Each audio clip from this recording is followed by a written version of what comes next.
Akashvani Imphal Moirangthem Ibehaibi pau pajari ahanbada maruiba pau. Humudra tare suba Ganatantra Divas Palan gi loisinbagi thauram beating the retreat ngasi ahanba Manipur Rifles gi parade ground da pangthoklagani. Pradhan Mantri Narendra Modi na haidi Bharat asi petroleum gi pothoksing mapalebakta thadokpada malengi oina mari subada leiri.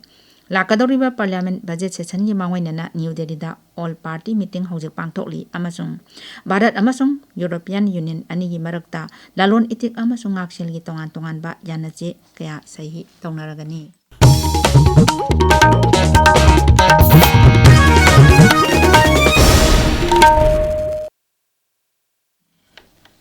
Humudra tare suba Ganatantra Divas Palan gi saruk ama oina ngasi nungthil pung ama makhaida ahanba Manipur Rifles gi parade ground da folk dance competition pangthokani. Tungda kumsi sahi Ganatantra Divas Palan da makok matang takrabachingda manama thumching yenthokani. Band display amasung beating the retreat thoram pangthokduna Ganatantra Divas Palan asi loisingani. Manipur gi Rajyapal Ajoy Kumar Balasu thoram asida saruk yagani. Kangpopi jila gi ke songlung khulda yummai tharamba thaudoki matungda jila aduda santi hanjilaknaba pandamda ngasi Kangpopi district headquarter da mifam ama pangthoklagani.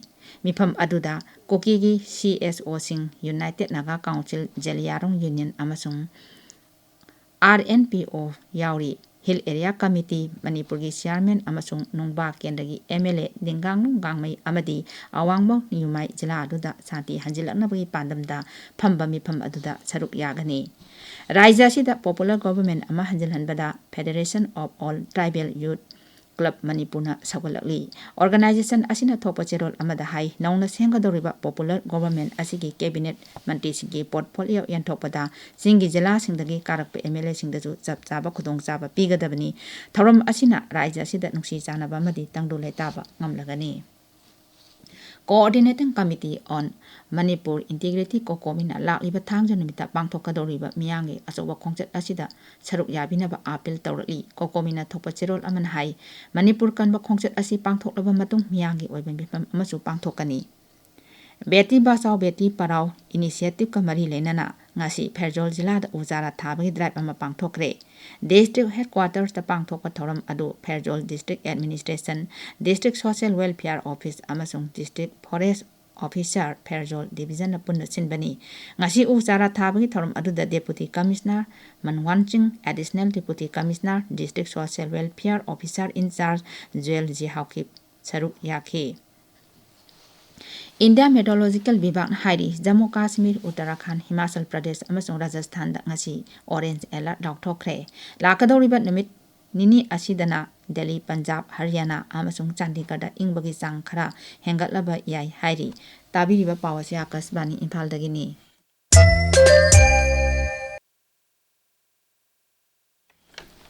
Pradhan Mantri Narendra Modi na haidi Bharat asi petroleum gi pothokching mapalebakta thadokpada malengi oina mari suba mafamda leiri. Ngasi Bharat na tongan balebak chama yangkai henbada Bharat da process tawba petroleum gi pothokching yonduna Bharat ki sel thumda kanaba pibakak natana malengi energy sector da achoba thongdang lori. Wafam asi ngasi kha thangba gawada pangtokpa India Energy Week lising ani kuntaru virtual oina hongdokpa thoramda Sri Modi na phongdokibani Pradhan Mantri na hai. Energy week के इस नए addition में गोवा में दुनिया के करीब 125 देशों के प्रतिनिधि जुटे हैं। आप एक एनर्जी सिक्योर और सस्टेनेबल फ्यूचर पर चर्चा करने भारत आए हैं। मैं आप सभी का स्वागत करता हूं, अभिनंदन करता हूं।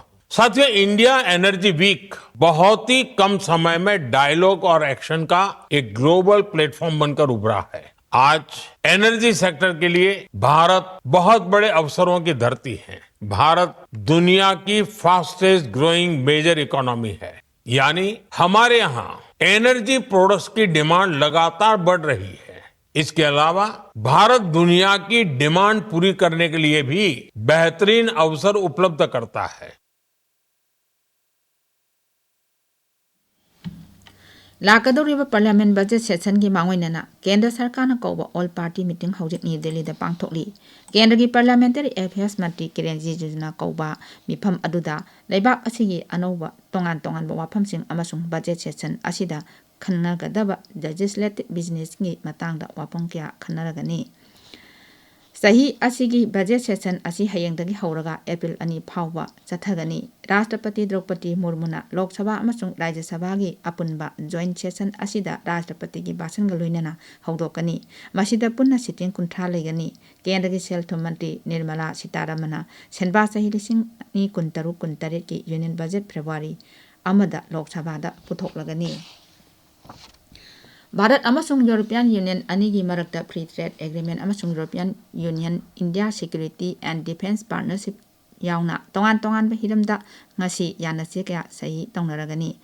Commerce Secretary Rajesh Agarwal na hai free trade agreement asina laibak anigi marakta lalon itik tawbada thengnaramba samasya sing kohlagani amadi Bharat amasung European Union anigi marakta hojik leiba mari asi hena phagatnanba ngamlagani. Bharat ki khongchatta laiba European Union gi President Ursula von der Leyen amasung European Council gi President Antonio Costa yauna laibak anigi awang wathaki official singa mifam kyarak phangkraba matung yanaba ama purakibani. New Delhi da pangthokliba European Union India Summit ta Pradhan Mantri Narendra Modi amasung luchingba aniga loinana ngasi trade agreement asi lakthoklagani. European Commission gi Vice President Gaza Kalas na hai ngasi gi summit asida EU India Security and Defence Partnership chu sahi tongnaragani.